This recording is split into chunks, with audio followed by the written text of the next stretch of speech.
Hello learners, this is Excel with Habeeba with the topic Philosophical Foundation of Education. Under that, today's topic is Indian Schools of Philosophy. In the previous two classes, we have understood about the philosophical foundation, that is educational philosophy, what is the meaning of philosophy, that is love for wisdom and education, drawing out something which is inherent.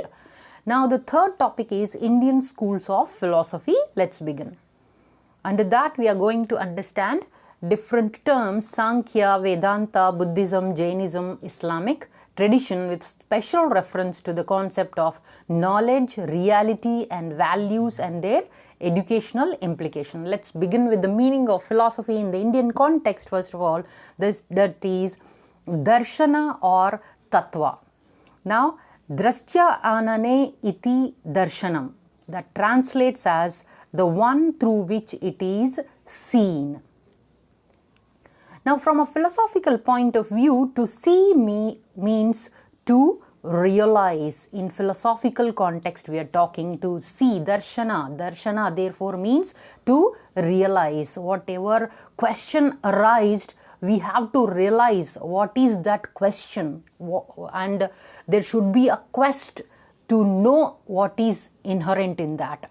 So the word tattva is derived from two words. They are tat and twa. Tat means it or that, twa means you. Therefore, tattva etymologically means you are that. Now here the two words tat plus you, that is it or that plus you, that means tat means reality or ultimate reality, plus you means knower, that is the person who wants to know about the ultimate reality, that is tattva.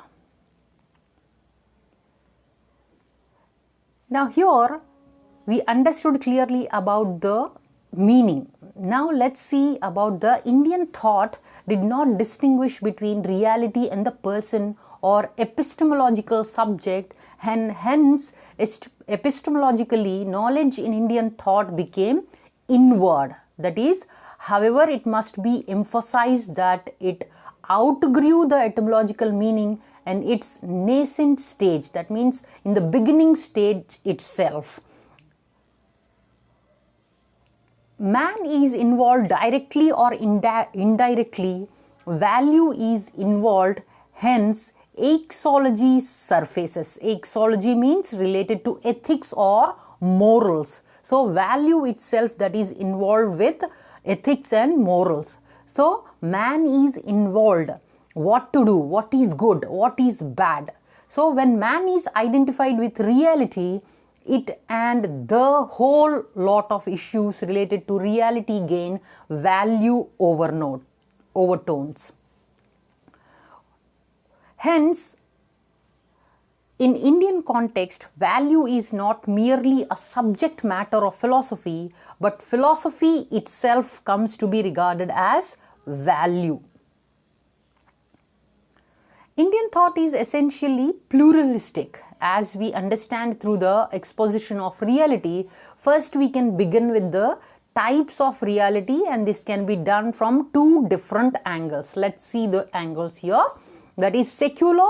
Secular means not related to particular one. That is, and second one is spiritual. Under secular, physical and non-physical comes. Under the spiritual, theistic and non-theistic. Let's understand about these theories of reality. Under that we have monistic, dualistic, non-dualistic and then pluralistic. Now what is the reality here? Reality can be defined as the one which is the ultimate source of everything. That means whatever we want to know, we come to the research and discussions and thoughts, we come to one conclusion, that is ultimate source of everything. Itself does not have any source which is independent. Now Bharatiya Darshana, let's see Astika Darshanas and Nastika Darshanas. Under Astika Darshanas we have Sankhya, Yoga, Nyaya, Vaisheshika, Mimamsa, Vedanta. Under Nastika Darshanas, we have Charvaka, Jainism, Buddhism. So under these we are going to discuss in detail about few Astika Darshanas and few Nastika Darshanas. Astika Darshanas, that is Darshanas which are the who are the founders and what are the key texts of it. Let's have a quick look on it. We have Sankhya, founder Kapila, Sankhya Sutra, Yoga, Patanjali, Yoga Sutra, Nyaya, Gautama, Nyaya Sutra, Vaisheshika, Kannada, Vaisheshika Sutra, Mimamsa, Jaimini, Jaimini Sutra, Vedanta or Uttara Mimamsa, that is Upanishadic Rishis and Bhadrayana. Then the key text of it is Upanishads, Bhagavad Gita and Brahma Sutra. Now the schools of Vedanta, let's see quickly. Schools of Vedanta, Advaita, and who is the founder of this? That is Samkara. Then text Sariraka Bhasya, then Visishtadvaita, Ramanuja, Sri Bhashya, Dvaita, Madhava, Purna Prajna Bhashya, then Dvaita Dvaita, Nimbarka, then Vedanta, Parijata Saurabha. Then the school Suddhadvaita, that is founder Vallabha, then Anubhashya is the main text. Then Achintanya Bheda, that is Chaitanya Mahaprabhu, and the text is Govinda Bhashya. Now schools of Buddhism, that is Sarvastivada, that is Vaibhavashika. And then philosophical position is realism or quasi-realism. The means to know external world is perception, Bahya Pratyaksha Avada. And what is the text important here? Abhidhamma Kosa. Then Sutantrika Sutarvadin, that is realism, external world can be known through inference, that is Bahyanumeya Vada. Then what is the text here? Kalpana Manditika Abhidharma Kosakarika. So these are the important ones you need to know. And the next one we are going to discuss in detail about few Indian schools of philosophy, that is Sankhya, Vedanta, Buddhism, Jainism and Islamic traditions quickly. Let's see here. First Sankhya. There are two views on the origin of this school. Some believe that word Sankhya is derived from the word Sankhya, which means number, as well as right knowledge. Now what is right knowledge is about understanding the reality by specifying the number of ultimate constituents of the universe. And then other viewed that Samkhya means perfect knowledge, and that is about the reality. Ultimately both the views related to the reality only, right knowledge or perfect knowledge. The Samkhya philosophy is regarded as dualistic realism. It is dualistic because it holds the doctrine of two ultimate realities, that is Prakriti and Purushas. As we understood about realism, they give importance to the not materialistic but the ultimate spirit. So the Samkhya philosophy recognizes three independent sources of valid knowledge, that is pramana. These are perception, inference and verbal testimony, that is shabda. According to the Samkhya, self possesses knowledge. To have knowledge of an object, there should be contact between object and sense organs. Like realism also, they have given importance to the soul, not the matter, but here they talk about the contact between object and sense organism, that is materialistic and non-materialistic. Now Sankhya, concept of knowledge, the Sankhya theory of knowledge which explains dualistic realism. That is, both we have under that matter and non-material, material and non-material. The Sankhya accepts only three independent sources of valid knowledge. These are perception, just now we understood, inference and scriptural testimony, that is Shabda.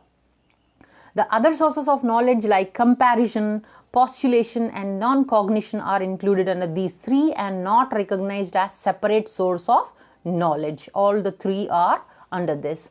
Now reality and values. What about reality and values? Just now we talked about Purusha and Prakriti are the ultimate reality. We said that dualistic. In Sankhya and Yoga philosophy also, like Sankhya, Yoga is also dualistic. The world manifests when Purusha come into contact with Prakriti. Purusha means human beings, and when Purusha come with contact with Prakriti, that is nature. The union of Purusha and Prakriti is the reason for the evaluation of the worldly things. They try to understand about the reason about the worldly things when they come into contact with nature.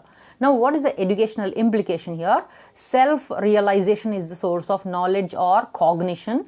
Then intellectual development is a significant factor for self-consciousness in Sankhya philosophy to promote oneself for acquiring knowledge.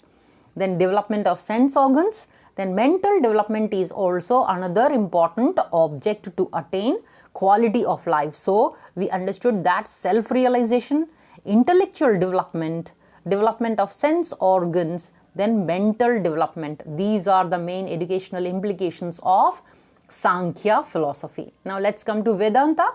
The literal meaning of the term Vedanta is the end of the Vedas. Veda plus Anta. The Anta means end. Vedanta, the concluding parts of the Vedas, the culmination of Vedic teaching and wisdom, love for knowledge we call it. Thus, the term is originally referred to the Upanishads, the last literally products of the Vedic period.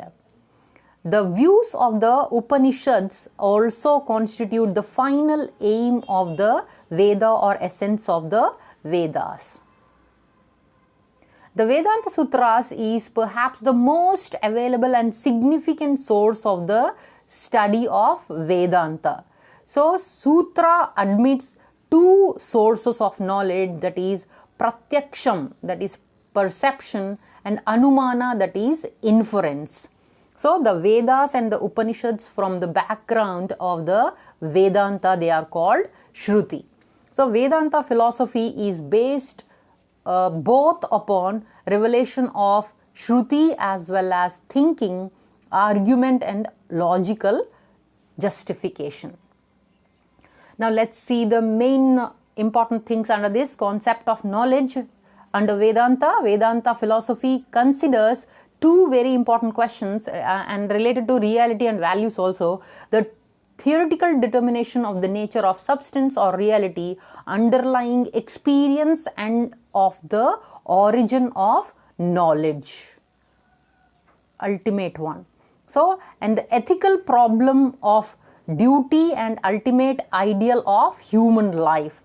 Now, both these questions are thoroughly discussed and solutions are offered in this system, that is Vedanta philosophy. These are the two questions, important questions we have to understand, that is theoretical determination of the nature, that is about the experience, and also the reality, origin, how this knowledge has been origined, and the ethical problems also. Both are given importance here. Both these questions are discussed and they try to find the solutions. Now, what are the educational implications? Quickly, let's see here. Pride in civilization and culture, ideal relationship between teacher and pupil, Vedic literature is enriched by the sense of peace, humanity and universal brotherhood. Then all-round development of a child's personality was the chief aim of education here under Vedanta. There was no discrimination on the basis of caste, creed, color, etc. Education for self-sufficiency, commercial education and mathematics education is also one of the chief features of Vedic period. So these are the main educational implications. The next one is Buddhism. Buddhist education system, that is 200 BC to 200 AD, was founded by Lord Gautama Buddha. As we all know, Gautama Buddha was primarily an ethical teacher and reformer and not a philosopher. He was concerned mainly with the problems of life. He avoided the discussion of metaphysical questions because they are ethically useless and intellectually uncertain. Metaphysical means beyond the thinking. He did not give importance to that. That is related to maybe superpowers and all. He always discussed the most important questions of suffering. We have to remember this very important one. Why this suffering? Its cessation and the path leading to its cessation. Now, Buddhism concept of knowledge. Knowledge is a means only, not an end in itself. Under Buddhism, knowledge is a means to know something. It's not end. There is something beyond that. Now, reality and values concern mainly with the problems of life. Then it has many philosophical views with Hinduism, such as belief in karma, very important one, a cause and effect relationship between all that has been done and all that will be done. Cause and effect means there is a cause.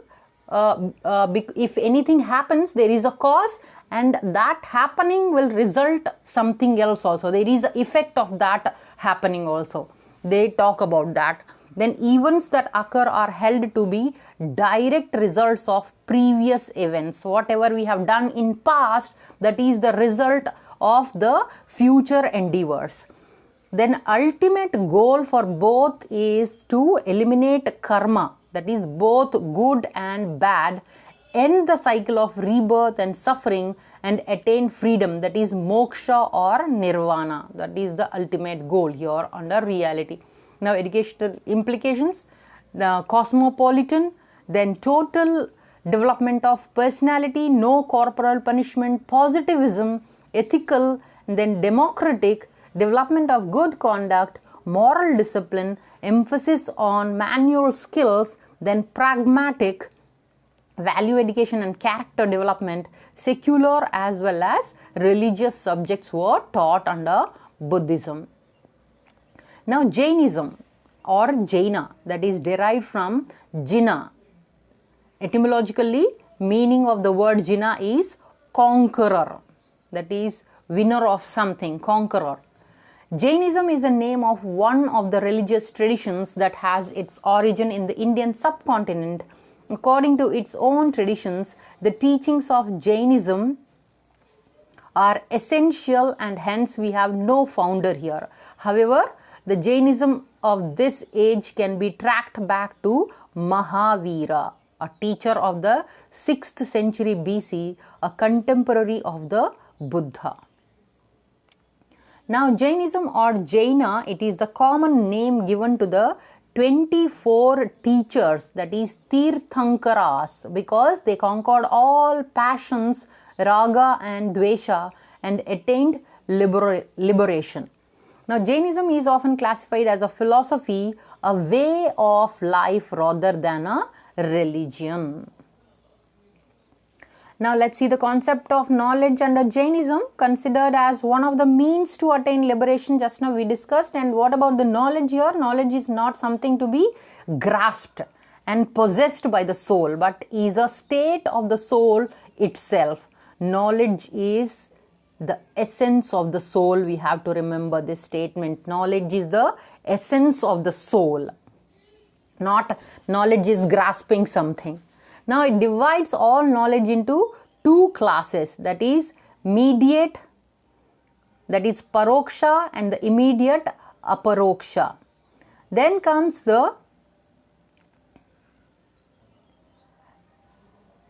mediate knowledge, is any knowledge which the soul comes to have by the meditation of sense or mediation of sense organs, any knowledge whose acquisition involves something other than the soul itself. On the other hand, immediate knowledge, mediate knowledge, immediate knowledge. Immediate is which the soul obtains without the intervention of the sense organs. That's related to the soul. Now, reality and values, both realistic and pluralistic, it draws a sharp distinction between animate substance, that is jiva, souls, and inanimate substance, that is ajiva, non-souls. Jainism is basically dualistic. It is also pluralistic, that is anekatvada, in that it recognizes the existence of an infinite number of animate and inanimate substances, each possessing an infinite number of characteristics of its own. Now, educational implications made important contributions to art, architecture and literature, Jain philosophy and culture. Strong emphasis on non-violence. As we all know, they have given very much importance non-violence. Jain philosophy concepts like ahimsa, karma, moksha, sansara and like has been assimilated into philosophies of other Indian religions like Hinduism and Buddhism. Now, concept of compassion, sense of sympathy extends to all living beings, even to animals. They don't even touch the animals because they don't kill the animals. Ahimsa, they take it as the important concept here. Law of karma, that is cause and effect. Universe is ruled by moral law which punishes all sins and rewards good deeds. Belief that our character creates its own heaven and hell. That is, we are the responsible persons to create here in hell or heaven. Realization of oneness of the universe is important here. So, last one, that is Islamic, an Arabic word literally means submitting. That is submitting to somebody. That is literally to God. Fundamentally an action, a way of living one's life before God. Now, Islamic traditions, the Islamic world outlook revolves around three elements. They are: God is transcendental and one. Man is created by God and has a transcendental nature. He is made the center of the universe. The world has been created for a purpose and is blessed with meaning. The human being is seen as the viceroy of God in nature. So, these are the three important elements of Islam. Now, the main sources of classical or early Islamic philosophy are the religion of Islam itself, especially ideas derived and interpreted from the holy book, that is Quran. The first of the Islamic philosophers, Abu Yaqub al-Kindi, wrote in his On First Philosophy, that is, philosophy is the knowledge of the reality of things within people's possibility, because the philosopher's end in theoretical knowledge is to gain truth and in practical knowledge to behave in accordance with truth. Now, let's see the concept of knowledge under Islam. Islam agrees that knowledge is possible. Knowledge is the intellect's grasp of the immaterial forms, the pure essences or universals that constitute the natures of the things, and human happiness is achieved only through the intellect's grasp of such universals. That means whatever has been provided to them through God, they believe in that only. That is, they believe that knowledge is possible through some learning and experiences. Now, reality and values, oneness of God or Tawheed is the act of believing and affirming that God is one and unique. Wahid. Wahid means one. The Quran asserts the existence of a single and absolute truth that transcends the world, a unique and indivisible being who is independent of the entire creation. Man is a part of nature, having material and natural characteristics. Now, lastly, the educational implications of Islamic tradition: understand the eternal and the spiritual realities of life and basic realities of science and social science.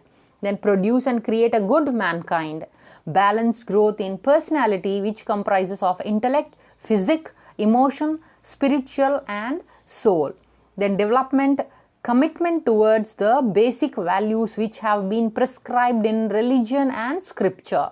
Then encourage international brotherhood irrespective of differences in generations, occupations and social class.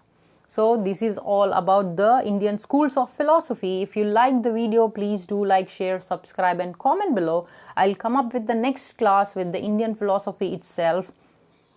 Thanks for your attention and time. Happy learning.